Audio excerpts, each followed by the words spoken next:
Where did you get your education? And then you can start talking and we can just keep going. Okay. Where did you get your education? I grew up in upstate New York, so I went to high school, Rochester, New York. Then I went and did my undergraduate at Purdue University in West Lafayette, Indiana. And I studied electrical engineering at Purdue.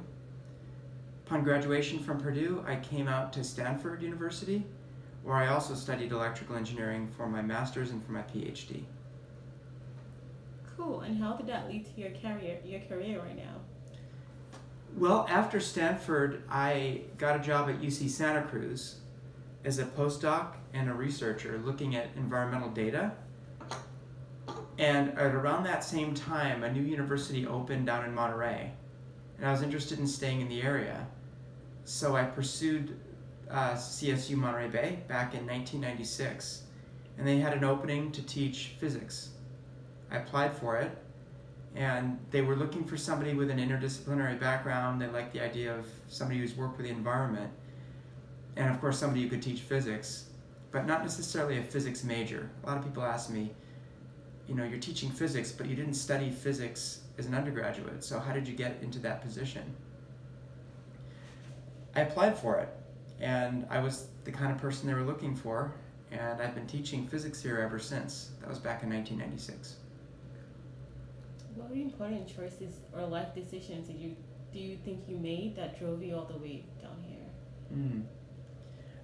Part of it was to come out to California. I think I was meant to be out in California, and then to stay in California. So that was big.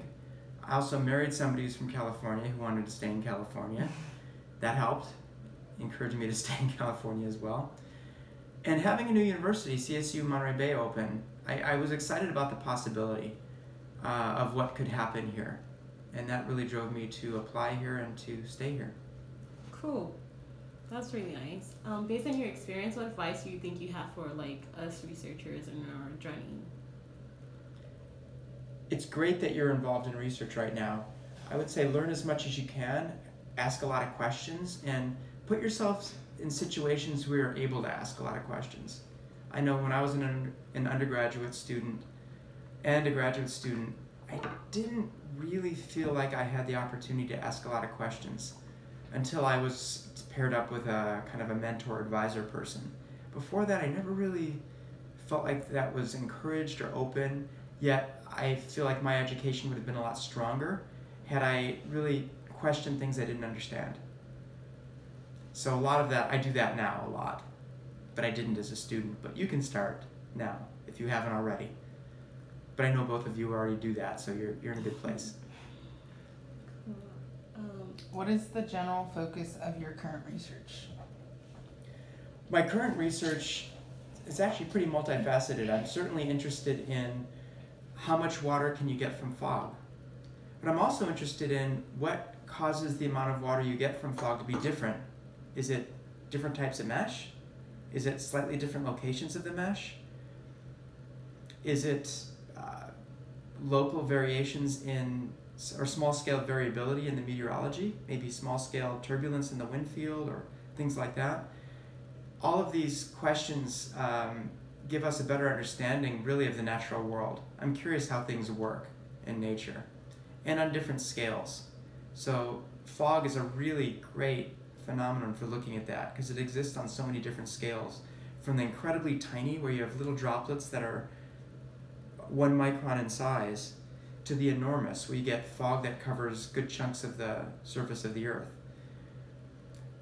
So I'm very interested in that. I'm also interested in issues of sustainability and how the idea of looking at fog couples into that. How do we preserve our planet? How do we consume less? How do we work with what we have? And there's something I like about fog, metaphorically, that helps me see answers to those questions. I haven't found them yet, but it helps me look for them. Where do you think your research is going to take you in the future? I'm hopeful to move to looking at large fog collection, which really hasn't happened in this country very much at all, but yet it happens in many other parts of the world. And water issues. I think water is an enormous issue on this planet, and it's going to continue to be, and it's only going to get more and more challenging. And I'm actually interested in the nexus between science, the hard sciences, so to speak, that we study in the School of Natural Sciences, like physics, chemistry, biology, atmospheric science, and the social sciences, because how humans interact with our planet is a function both of social science and physical science. So I'm really interested where the two come together. And if we just try to look at things separately, I feel like we never get the complete picture. And what have you learned along the way that you wish you knew when you were an undergrad that relates to your current position? To really, this may sound funny because as an undergrad, grades were really important to me. And I think learning is more important than grades. But grades are what people see. But the learning is what you see. And the learning is what you have. So I would say much as I loved what I studied, I do now, I was, I think, more focused on the grades than on the learning. And I was interested in getting through things quickly and doing them well, rather than taking my time. So it's okay to slow down sometimes, to take your time to really understand something deeply. I think that's important. And to ask deep questions that you might not be able to understand, that your advisor might not be able to understand, but that will push your thinking to a different place. Okay, so we're doing fun facts right now. So Fun facts. Yeah, we're just trying to get to know you. Mm-hmm. So what do you do to get your mind off research? I do a lot of, my wife pushes a lot of household tasks, like we're redoing our bathroom right now. And doing things like that really get me thinking differently than if I didn't have somebody like that to kind of pull me down to the ground. I also bike a lot. I try to bike everywhere I go if I can. It's not always possible. Sometimes I have to drive. I also study Brazilian Jiu-Jitsu, which I've been doing for the last 2 years, which has really got me thinking about different things. Been teaching physics for 22 years. Brazilian Jiu-Jitsu is really a lot about physics and anatomy, or how we work, and I'm learning a lot about both of them by doing that. So yeah, those are a couple things that I do a few things I do to get me thinking differently. And do you have any fun facts you would like to share? Let me see, something specific that I'd like to share. Well, I tore my ACL last September. Some of you know that. That's the anterior cruciate ligament in the knee. So I was not able to walk very well after I had surgery 6 months and a week ago. And now I'm pretty much almost back to normal and able to do most of what I had been doing. So I'm excited about that.